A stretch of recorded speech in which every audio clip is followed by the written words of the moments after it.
All right, so so today we got a rainy day, just nasty as all get out outside.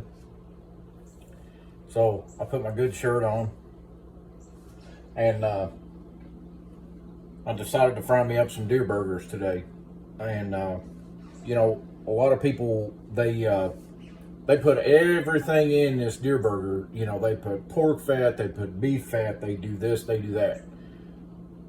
Now I'm not going to tell you how to prepare your own meat or your own food, but just from my perspective, if you don't like wild game and you don't like wild game taste, then don't kill wild game. It's that simple. If you do, I was raised on it, so I mean, beef tastes kind of odd to me. But the only thing that I think tastes the way it should on a beef is a ribeye steak, and I think we can all agree that a medium rare ribeye steak is just, well, they're just something about them. But anyway, I'm gonna take my deer burger, thaw it out however you want to, and I cut a third or a half of an onion and I chop it up into coarse pieces. I just chop on it for a minute. I don't do anything special, and I don't care if it's a red onion, a white onion, or what kind of onion it is. It all seems to have the same effect. After I get through mixing it up in a bowl, I put a little bit of Tony Chachere's, probably I don't know, probably a tablespoon. I put about a half of a teaspoon or some garlic in it, minced garlic. I like that kind of garlic comes in the jar better because it's got a better flavor to it. Seasoned salt. I use more seasoned salt than I do anything. I cover the top of it pretty good. I mix it all up with my hands and I let it sit for 15 or 20 minutes. Let it just kind of absorb everything. Now, I've already had a couple of them. They're good to me. But I do not get fancy with anything I do. I pat the meat out. Nice, fairly thin patty.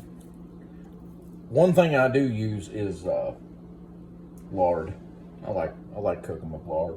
I may pay for it one of these days, but that's what I was raised on. That's what my grandma cooked with, and it just does a different fry than every other thing, I think.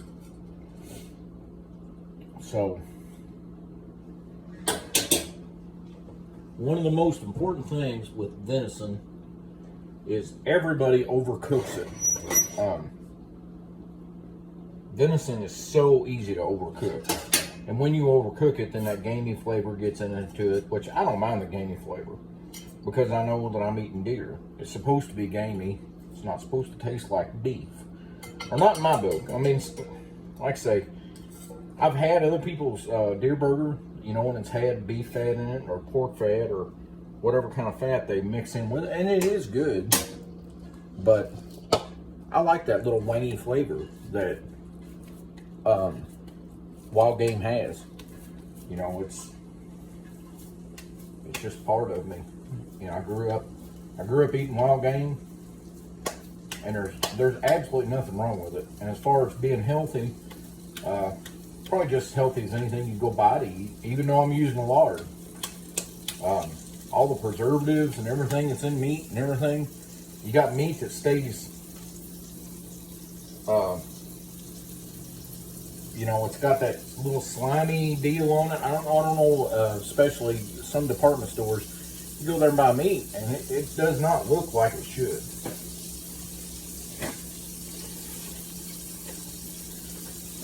So I got my skillet fired up.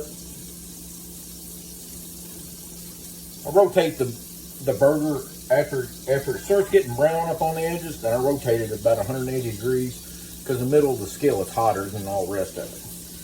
You may have a different or a better oven than I do, but this one works for me.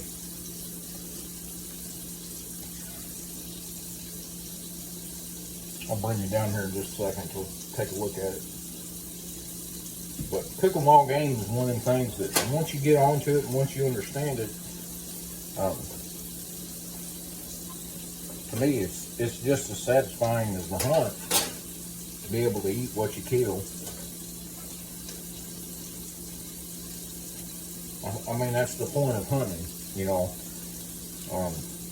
I don't necessarily understand the whole, you know, trophy hunt and all that. I'm out there, I want something to eat. I like food.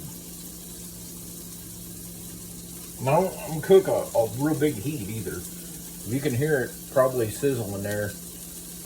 You don't hear none of that great big splash of grease or nothing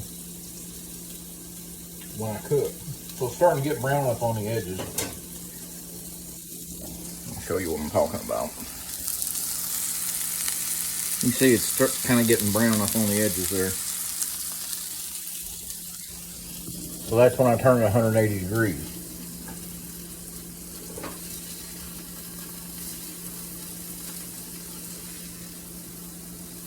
How big the burger is doesn't really matter. It's the thickness of the burger that's what keeps it from cooking. You know, you'll have two in a pan. You know, if you got one that's 1.5 inches thick and the other one's 1/4 inch thick, one's going to fry quicker than the other. Just the way it is.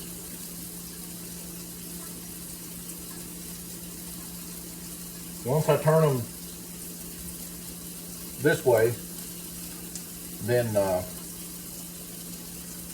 I'll let them go for a little while until I start seeing water kind of bubble up through the meat, and then it's time to flip them over. And then once I see water coming up the other way through the side that was already fried, I flip them one more time. I fry that bloody water off, and then I put them out to rest, because they will go ahead and cook the rest of the way. You don't want venison, you know, everybody wants to, well done.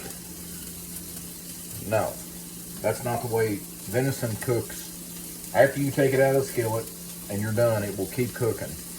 So you want to take it out when it's kind of pink inside. And if you've ever used the skillet, you know how to check for that. One thing I don't do is a great big bunch of mashing on it while it's in there frying. I leave it alone.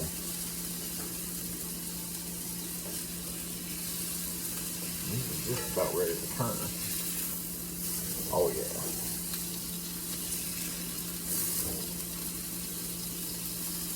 I like a little bit of crispy on the outside of mine. You can fry yours however you want. You can see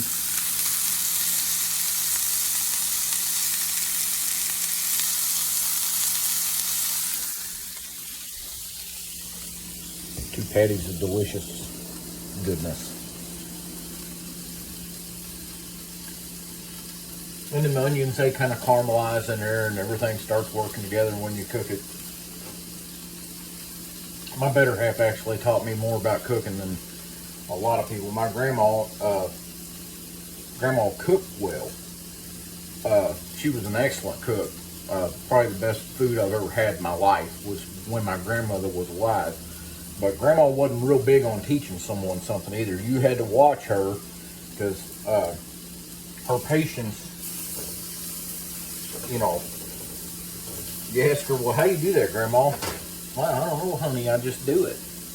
And that was the lesson. So it always kind of cracked me up the way she done things later on.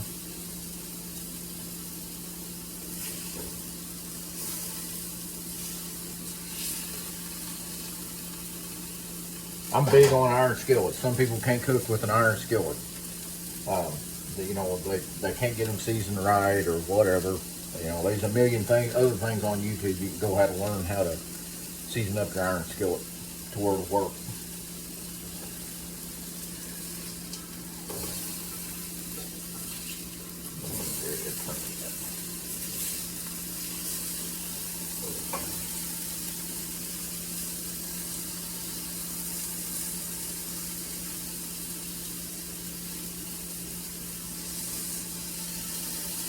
Okay, and just like that, I mean, these are done. It doesn't take long on venison. I've already popped a hole in them. I don't normally do this because it lets out a lot of the goodness, but you can see there, it's done. So I get them out of there. Let them rest for a minute or two. These are actually a little overdone. Sitting here running my mouth.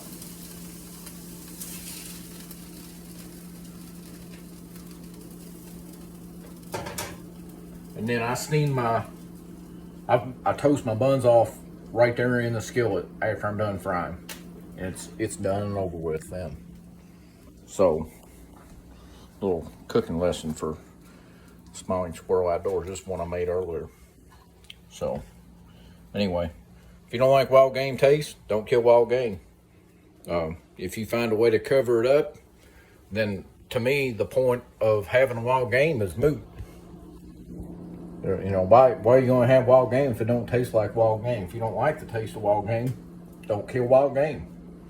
No sense in wasting the animal.